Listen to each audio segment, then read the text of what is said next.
Hey, I'm up in my room recording video. Yeah, no, I'm still doing this.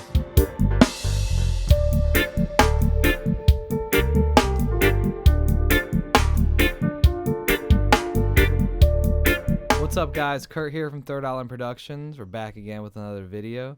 We're continuing our audio for Dummies videos, but this time we're going to be focusing on the fundamentals of mixing. This is part one, where we're going to go over the basics of the EQ. You may have interacted with an EQ or equalizer at some point in your life. If you're ever in your car and you're messing with your stereo, the lows, mids, and highs, you mess with the EQ of the music going on. You're essentially a mastering engineer and you didn't even know it. The main purpose of an EQ is to raise or lower the volume of certain frequencies. Let me explain. I have here the Infinity EQ by Slate Digital. I'm going to be using this to demonstrate today. The best way to visualize this is like looking at a graph. This here, x-axis, this here is the y-axis. Our y-axis, in this case, is volume measured in decibels, and our x-axis is frequency measured in hertz. So a little disclaimer for you guys, we're going to be explaining this video in a little bit simpler terms for people to understand. This video is for practical usage, not necessarily audio theory, but if you want to learn more about audio theory, leave some comments below. We all know what volume is. It's how loud or quiet something is. But what is frequency? Essentially, frequency is another word used for pitch. The best way for me to explain this is visualizing a sound wave. Our frequency or sound wave is made up of crests and troughs. Every time the wave goes from crest to crest or trough to trough, that is one full oscillation of the frequency. The more frequently or often a wave oscillates in a millisecond, the higher the pitch. The slower that it oscillates in a millisecond, the lower the pitch. You can actually see this in real life with an acoustic guitar. If you pluck the strings, they vibrate at their respective frequencies.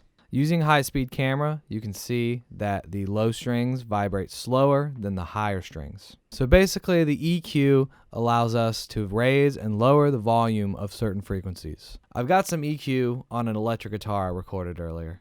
I'm going to start out by raising and lowering the high frequencies so you guys get a good idea.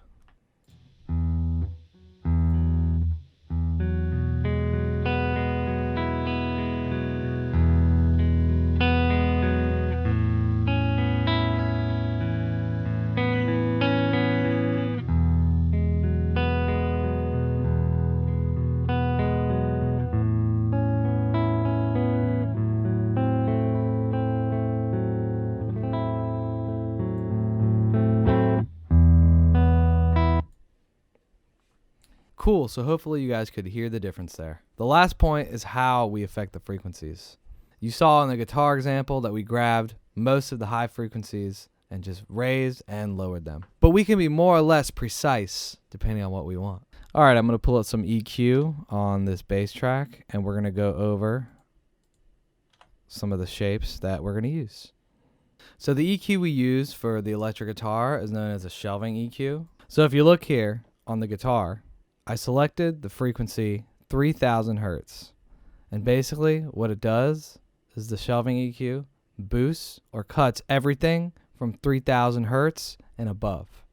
You are not limited to just 3000 hertz. On this EQ specifically, you can go all the way back to the lower frequencies and make it boost the entire song, or you can get very specific and go to the very end. And the higher I raise this, the louder those frequencies will be. Or the lower I lower this, the lower those frequencies will be. All right, so for the next shape we're going to be talking about, it is the high pass and the low pass filter. This is a lot like a shelving EQ, but instead of raising and lowering the frequencies, you're cutting them out entirely. So it's a little confusing. The high pass filter actually cuts out the lows, or another term, attenuates the lows, while the low pass filter attenuates all the highs and lets the lows pass. Let's see how this sounds.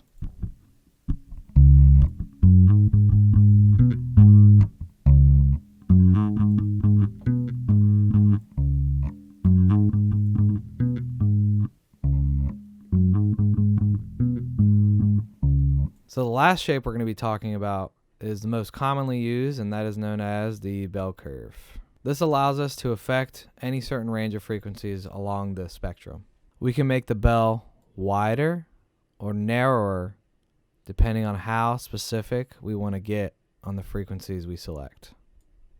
This allows us to do what is known as sweeping, where we can move up and down to find a very specific frequency we want to change.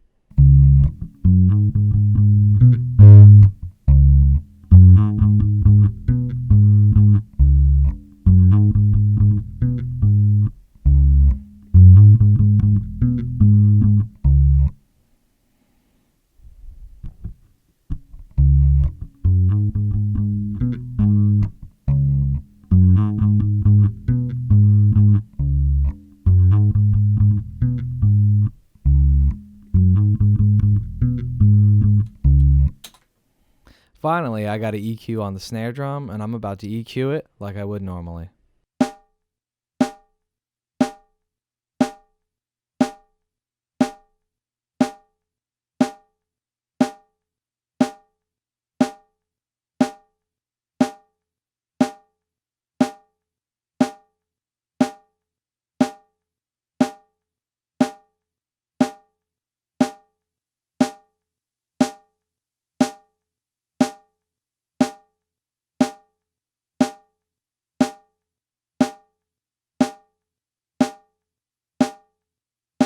Alright, so I cut everything at about everything below 84 hertz just to get rid of the low end rumble, and also brought out about 6.2K, bring out the high end in the snare a little bit.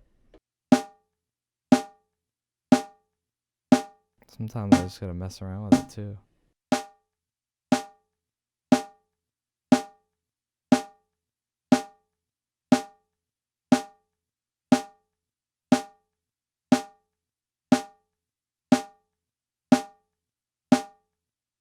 I'm also honing in on the low mid frequencies because sometimes a buildup of the low mid frequencies from about 350 to 500 can also create mud as well. And then I'm just for a little bit more clarity, I'm going to do a shelf at 10K. That sounds like a pretty good snare drum to me. So that's essentially the basics or the bare minimum of an EQ. Most of the stuff that you're going to learn is just going in there and messing around with stuff and seeing what sounds good to you and what sounds bad. Thank you guys so much for watching. Stay tuned for the next Audio for Dummies episode where we're going to be talking about compression. Thank you guys so much for watching today's video. If you want to see the next one, click right here. Don't forget to smash that subscribe button and hit the little bell for notifications. Down below in our description, you'll see a link to our website and our socials. Thank you guys. Have an awesome one.